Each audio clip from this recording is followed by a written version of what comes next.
एक term autism common है, सारे लोग जानते हैं। एक बात करते हैं ऑटिज्म के जैसे सिम्टम्स होना, लेकिन वो ऑटिज्म नहीं कह सकते। और यूजुअली ये बहुत कम एज में 1.5 साल से 2 साल के बीच में आपको लगेगा कि आपका बच्चा थोड़ा डिले तो है, लेकिन ऑटिज्म उसको कोई कह नहीं सकता, क्लियर डायग्नोसिस नहीं दे सकता कि हाँ ये ऑटिज्म ही है, लेकिन सिम्टम्स हैं न्यूरो डेवलपमेंटल डिले के। उस केस में ज़्यादा सावधान रहने की ज़रूरत है। कम एज में समझ में आ गया तो ज़्यादा एक्सपेरिमेंट नहीं करना चाहिए उस केस में। हर बार हम बताते हैं कि रिहैबिलिटेशन जो होता है, रिहैबिलिटेशन में 2 तरह के प्रोटोकॉल्स यूज होते हैं। पहला कि preventive protocol, preventive measures, precautionary measures. उसमें क्या होता है कि क्या क्या गलतियां आप कर रहे हैं जिसकी वजह से बच्चे में प्रॉब्लम्स दिख रही हैं, सबसे पहले उसको बंद करना, उसको प्रिवेंट करना, उस चीज़ से प्रिकॉशन लेना। तो स्क्रीन एक्सपोजर या फिर घर में बंद करके रखना, बाहर एक्सपोजर नहीं देना, सोशल एक्सपोजर नहीं मिल रहा है बच्चे का, या फिर खान पान में भी जो जंक फूड, फास्ट फूड और अननेसेसरी फूड्स जो होते हैं वो बच्चे को ज़्यादा दे रहे हैं, हमको समझ नहीं आ रहा है। ये सारी चीज़ें इससे प्रिवेंट करना पहला। लेकिन उतने से सोल्यूशन नहीं हो जाता है। दूसरा अप्रोच हमारा होता है थेराप्यूटिक अप्रोच। क्योंकि अगर बच्चे में नेम कॉलिंग रिस्पॉन्स की भी प्रॉब्लम आ गई है, अगर वो एक जगह स्थिर नहीं बैठ रहा है, वो इधर उधर भाग रहा है, मतलब सिटिंग इंटॉलरेंस है, रेस्टलेसनेस है उसमें, तो ये अपने आप में एक प्रॉब्लम है।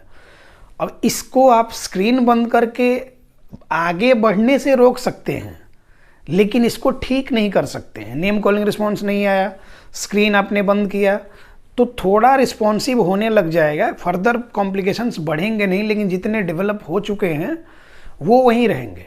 उसके लिए अब ऑडिटरी स्टिमुलेशन, सेंसरी इंटीग्रेशन में बहुत सारी चीज़ें उसमें उसके प्रोटोकॉल में चलेंगी, उस पर इम्प्लीमेंट किया जाएगा, बच्चे में वहाँ से डेवलपमेंट होगी। थेराप्यूटिक अप्रोच भी ज़रूरी है। प्रिवेंशन इसलिए कि फर्दर प्रॉब्लम ना बढ़े, थेराप्यूटिक अप्रोच इसलिए कि जो प्रॉब्लम्स हैं उनको रिजॉल्व किया जाए। अब ये दोनों बातें तो मैंडेटरी हैं कि ये होनी ही चाहिए। अब तीसरा जो सबसे बड़ा प्रॉब्लम जो क्रिएट कर रहा है, जो सबसे बड़ा इशू हम देख रहे हैं अपने प्रैक्टिस में, वो ये कि कुछ ओवर अवेयर या फिर कम जान के अपने आप को ज़्यादा मानने वाले पेरेंट्स जो होते हैं, वो सही से काम करते नहीं बच्चे पे। और एक्सपेरिमेंटल पेरेंट्स, हम उनको कहते हैं एक्सपेरिमेंटल पेरेंट्स। एक्सपेरिमेंट करने में प्रॉब्लम नहीं है, लेकिन सब जान के करने में प्रॉब्लम है। हर महीने जितने भी नए लोग जुड़ते हैं हमारे साथ, उसमें से 30-40% ऐसे होते हैं कि वो एक्सपेरिमेंट कर रहे होते हैं। 1 महीना यहाँ, 1 महीना वहाँ, 1 महीना वहाँ, 1 महीना वहाँ, फिर उसका कंटेंट कुछ उठा लिया वो कर दिया, उसका कंटेंट उठा लिया वो कर लिया, ऐसा ऐसा चलते रहता है। और जिनका दिमाग 10 जगह नाचते रहता है, वो कहीं भी, एक तो रेस्टलेसनेस खुद में है, तो बच्चे की रेस्टलेसनेस रिड्यूस तो कर नहीं पाएंगे। सीखना नहीं है, सीखने के पर्पस से नहीं ये करना है, सिर्फ जाके कि हाँ ये वीडियो अच्छा लग गया, उनसे थोड़ा बात कर लेते हैं, ये वीडियो अच्छा लग गया। सिर्फ वीडियो के आधार पर आप ये नहीं कर सकते हैं। अभी गया तो था कोई एक मनोज दास की, क्या नाम था उसका, जालंधर या कहाँ से, जयपुर कहीं से, वो शार्क टैंक इंडिया में, उसकी बार बार चर्चा इसलिए करते हैं कि वो कोई अरोमा वाला था और उसमें उसने डॉक्टर लिख के और बता रहा था कि हम ये भी इलाज करते हैं, हम वो भी इलाज करते हैं। ऐसे लोगों के चक्करों में मत पड़ जाया कीजिए। आप अपने बच्चे के केस को समझिए, नहीं समझ आ रहा, जो एक्सपर्ट हैं वो आपको समझाएं, आपको एक्टिवली इन्वॉल्व करें आपके बच्चे के केस में, पैसिवली नहीं। दूसरी चीज़ ये कि आप बहुत सारे पेरेंट्स ऐसे हैं कि पैसा पे किया, कहीं जा रहे हैं थेरेपी के पर्पज़ से, पे कर दिया तो उनको लगता है कि अब पैसा पे किया है तो जब पे किया है तो वो काम करें, हम क्यों काम करें, अपना देह छुड़ाने के लिए। तो आप सिर्फ चाहते हैं कि पैसा इन्वेस्ट करके बच्चा ठीक हो जाएगा आपका, तो ये संभव नहीं है। आपको टाइम भी इन्वेस्ट करना होगा और अननेसेसरी एक्सपेरिमेंट्स नहीं करना चाहिए। कम एज में अगर डायग्नोस हो गया है तो ये गोल्डन पीरियड है, बच्चा यहाँ से इम्प्रूव हो सकता है, बेहतर चांसेस हैं मेन स्ट्रीम में जुड़ने के।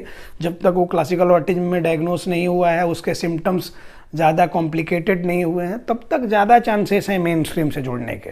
आपके एक्सपेरिमेंट के चक्कर में वो ज़्यादा नुकसान कर जाएगा। अभी इधर ही एक सप्ताह पहले किसी दिल्ली से है एक बच्चा, कम एज में लेके आया है उन लोग, वो मदर फादर दोनों ही ज़रूरत से ज़्यादा एक्सपेरिमेंटल है, और उन लोग को जो बताओ उस पर काम नहीं करने का है, अपने मन से जो समझ में आए करने का है। तो पहले केस को समझना, अप्रोच को समझना, अगर वो आप नहीं समझते हैं तो जहाँ 6 महीने लगने को है वहाँ साल 1.5 साल का समय लग जाएगा। और एक बार मैंने कहा कि क्लासिकल ऑटिज्म में बच्चा गया तो उसके बाद से प्रॉब्लम्स डेवलप होनी शुरू हो जाती है ज़रूरत से ज़्यादा, तब फिर आपके कंट्रोल में नहीं रहेंगे। एक इसी ये में बता दें कि मैंने ये करा था लास्ट टाइम अगस्त में, 2025 के अगस्त में बंगाल से एक बच्चे को लेके आए थे, 12 साल का बच्चा था, उसकी मदर लेके आई थी, और उस बच्चे का प्रॉपर थेरेपी ना होने की वजह से, उसको GDD है, global developmental delay, proper therapy नहीं होने की वजह से, प्रॉपर सजेशन नहीं मिलने की वजह से वो बच्चा क्या हुआ कि धीरे धीरे शरीर भारी होते गया उसका,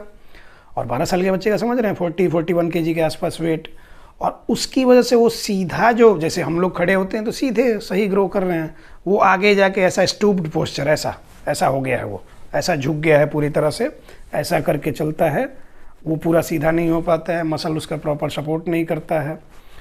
तो उन लोग एक सप्ताह हमारे यहाँ असेसमेंट में रहे और सारी चीज़ें हुई, पेरेंट्स को सिखाया गया, उनको कहा गया कि इसको रेगुलर बेसिस पे कहीं फिजिकली लेके जाना होगा आपको ये पे।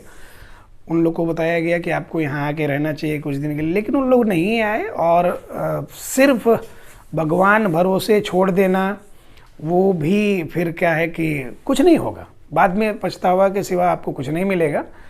और इसलिए कहते हैं कि पॉजिटिव अवेयरनेस ज़रूरी है, ओवर अवेयर हो जाना भी ज़रूरी नहीं है।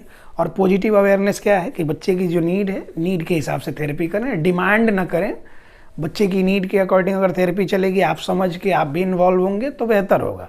सिर्फ फॉर्मेलिटी के लिए करेंगे तो कुछ नहीं होगा, तो फॉर्मेलिटी से बचें, और नहीं तो सफ़र तो आपको ही करना।